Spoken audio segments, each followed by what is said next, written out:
Welcome in, everybody. We are diving deep today into German Expressionist cinema.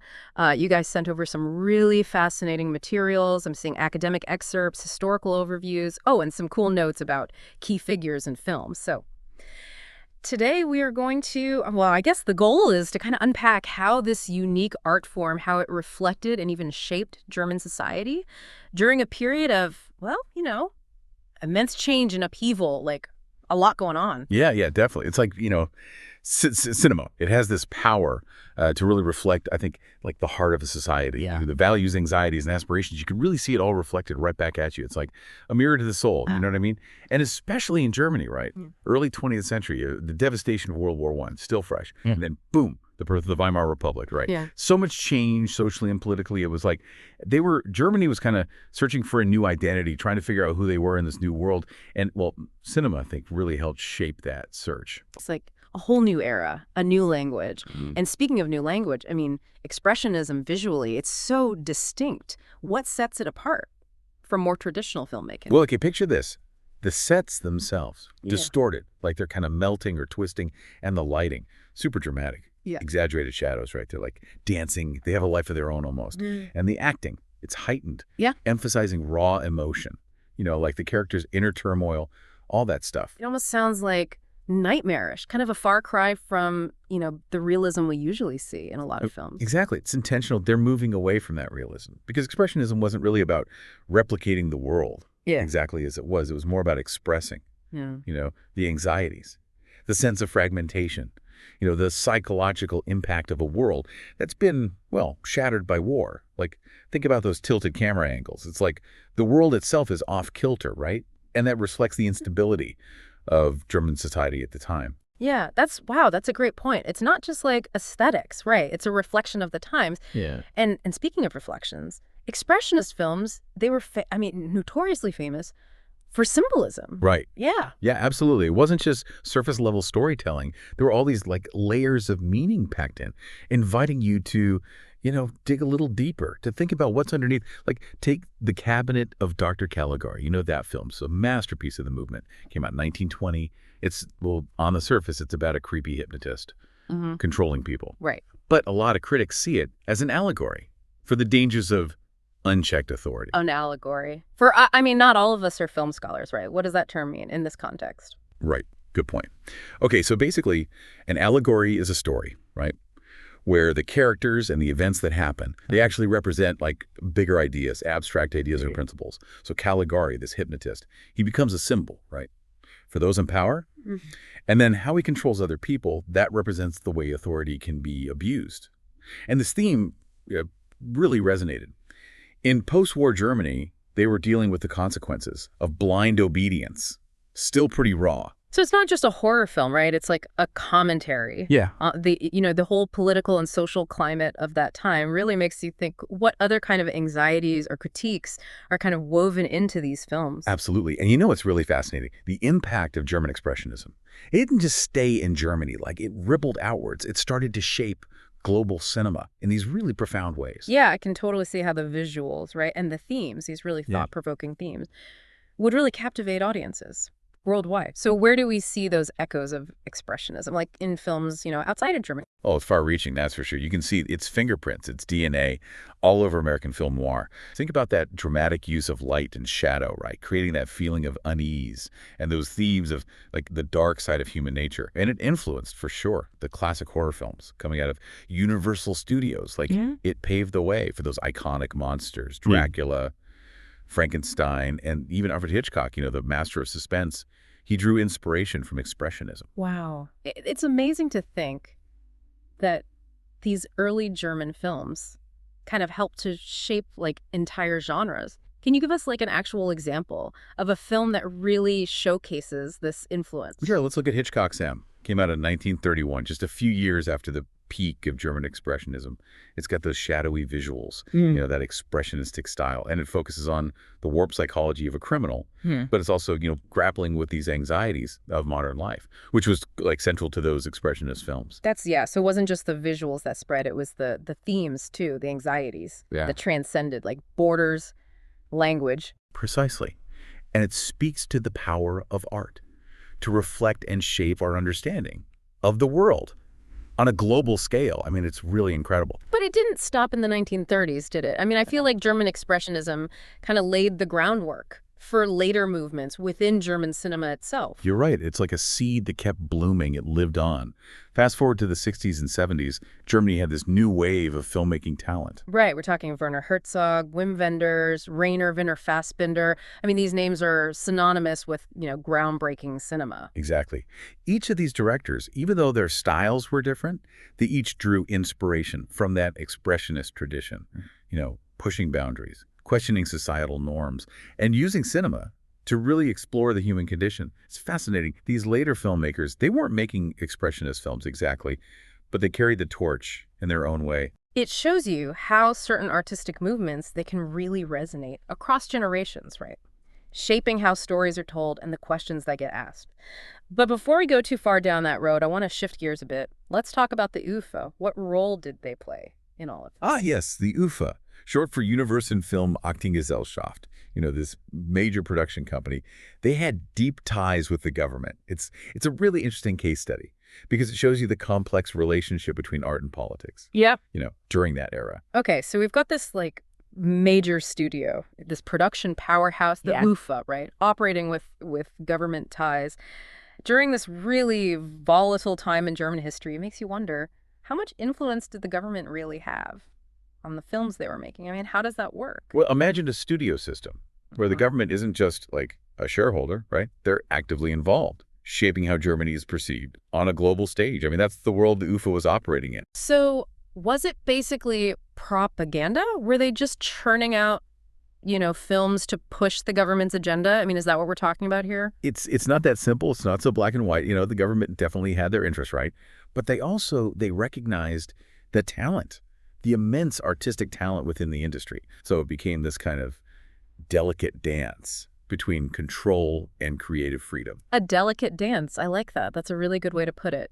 So what did that look like in practice? What kinds of films were they making? Well, think about lavish historical epics, melodramas, those films that capture the imagination with huge sets and captivating storylines, like Madame Dubert is a good example. Anna Boleyn, huge successes, both domestically and internationally. But beneath the glamour, right, the big storylines, there had to be some, underlying messages, right? I mean, I can't imagine the government wouldn't use these films to promote a certain image of Germany.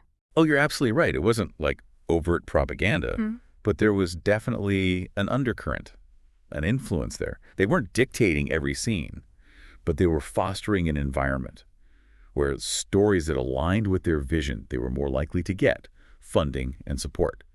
You know how it goes. So what about the filmmakers themselves? I mean, did they all buy into this, this kind of nationalistic agenda? Were they all on board? It really varied. Some were more, willing to play by the rules. Others, they actively pushed back against that government influence. It's important to remember, these are artists. They have their own visions, their own perspectives. They weren't all content to be, just mouthpieces for the state. That makes me think about those expressionist films. They were often unsettling, critical of authority even. That's not exactly the kind of film you'd expect a government-backed studio to be championing, right? Exactly. Films like Dr. Caligari, Nosferatu, they really show the creativity, the resilience of those filmmakers, determined to express their own visions, even within a system that wasn't always, supportive of that kind of freedom. It's amazing they got made at all. I mean, they were clearly pushing boundaries, challenging expectations. And speaking of pushing boundaries, let's zoom out for a second. Look at the bigger picture, right? What was the creative energy like behind the camera in the German film industry at this time? I mean, what was going on? Oh, it was electric. I mean, this period gave birth to some of cinema's most influential figures, directors like Fritz Lang, F.W. Murnau, true visionaries, constantly innovating, experimenting with the medium, pushing the boundaries. Yeah, we have these notes here about Murnau's Nosferatu, which it seems to just transcend time, with that eerie atmosphere, those unsettling images. Oh, Nosferatu, a silent masterpiece. It redefined the vampire genre completely. It shows Murnau's ability to evoke those powerful emotions, and create this truly haunting experience.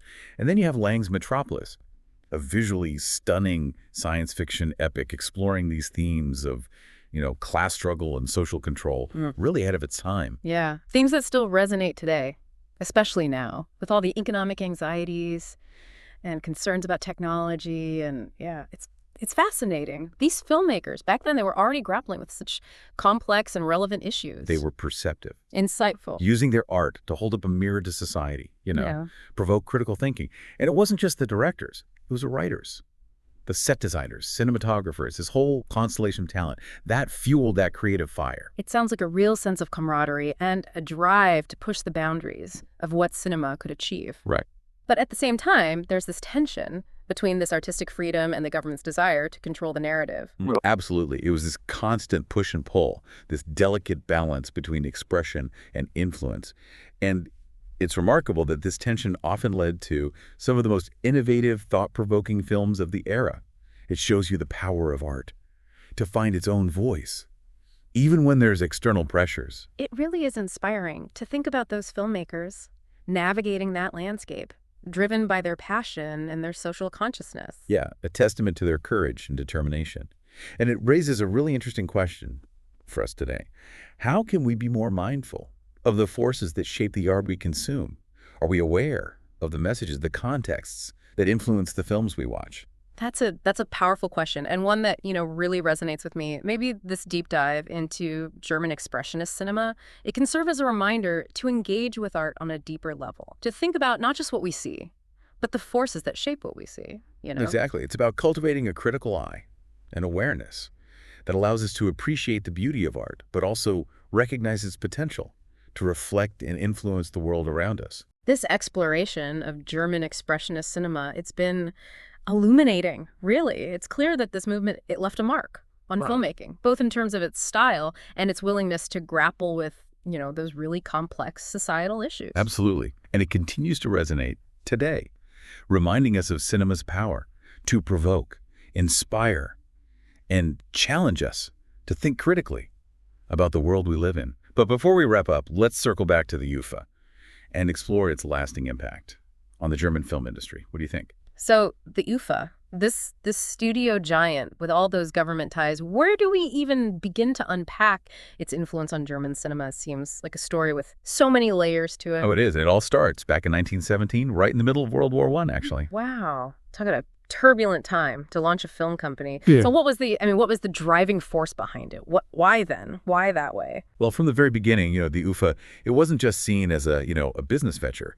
It was a tool for nation building, a way to project this image of Germany, unified, positive, onto the world stage. So patriotism was baked in from day one. So given this mission, what kind of films were they actually producing in those early years? Well, initially they produced a pretty diverse range, actually, but there was a definite emphasis on those historical epics, melodramas, big budget productions, appealing to that sense of national pride, romanticizing the past a little bit. Yeah, I can imagine those films being visually spectacular, big sets, elaborate costumes, the whole 9 yards. Oh, absolutely. Yeah. Designed to captivate audiences, both at home and abroad. Films like Madame du Barry and Anna Boleyn, they were huge, big successes. People were eager for, a little bit of escapism, those sweeping narratives, the grand spectacle. Yeah, but it's hard to ignore the potential for those films to be used as, subtle propaganda. Right. I mean, were they actively promoting a specific narrative about German history and culture? It's tricky. It's nuanced. On one hand, those films, they showcased the incredible talent of German filmmakers, actors. Right. But they served as vehicles to kind of subtly shape public perception. It's a more insidious form of influence than just straight up propaganda, where certain stories are, they're privileged, others are pushed aside. It sounds like a tightrope walk for filmmakers working within that system. I mean, were they all comfortable with that at that level of government influence? I mean, did they buy into it? Oh, it varied. Some filmmakers were more willing to kind of align with the government's vision, while others, they actively looked for ways to subvert it, or critique it even. It's important to remember, you're dealing with artists, right? They have their own ideas, their own perspectives. They weren't all content to be, mouthpieces for the state. Which brings us back to those expressionist films. They seem so different from those historical epics. and melodramas that the UFO was known for. I mean, it's like night and day. Oh, yeah, absolutely. And it's a testament to the creativity and tenacity of those expressionist filmmakers. Yeah. That they got their films made. Yes. Within that system, they were determined to tell their stories. Yeah. Explore those darker aspects of the human condition, even if those stories didn't always, fit neatly with the UFO's agenda. Yeah. It's incredible to think films like Caligari, Nosferatu, films that challenged authority, explored, anxiety, social unrest, that those emerged from a studio with such close government ties. I mean, that's wild. It really is. It speaks to the power of art to resist, to resist control, to find its voice. Even when there are constraints, those films, they weren't simply entertaining. They were thought-provoking. They challenged audiences to question the status quo, to engage with the complexities of their time. It all paints this really fascinating picture of the UFA as this complex entity, contradictory even. On the one hand, it helped to establish Germany as a major force in the film industry globally. Right. But on the other hand, it exerted this level of control, shaping the kinds of stories that were being told, the messages that were getting out there. Exactly. It's not, the UFA's legacy, it's not easy to categorize. They fostered incredible talent, produced some groundbreaking work. But they also operated within a system that wanted to use art for political gain. Yeah, it's a good reminder that cinema, it's never created in a vacuum. Right. It's always influenced by the social and political and economic forces of its time. It's all connected. And as viewers, it's important for us to be aware of those influences, to engage with films, not just as, entertainment, but as products of their historical and cultural context. I think that's key. Thinking back on this deep dive into German expressionist cinema, it's clear that this movement, it was more than just entertainment. It challenged conventions, explored, the human psyche, and it left a mark on filmmaking that, you can still see it today, inspiring and influencing filmmakers. Absolutely. The echoes of German expressionism, you can see it in the visual language of countless films, the themes they explore, the way they engage with social and political issues. It's a testament to the enduring power of art, to provoke, to inspire, and to challenge us, to think differently about the world around us. I think that's a fantastic note to end on. This deep dive, it's been a real journey, shedding light on a pivotal moment in cinematic history and reminding us of the power of art to reflect and shape our world. So thank you for joining us on this exploration of German expressionist cinema. Until next time, keep watching, keep questioning, and keep exploring the rich world of film history.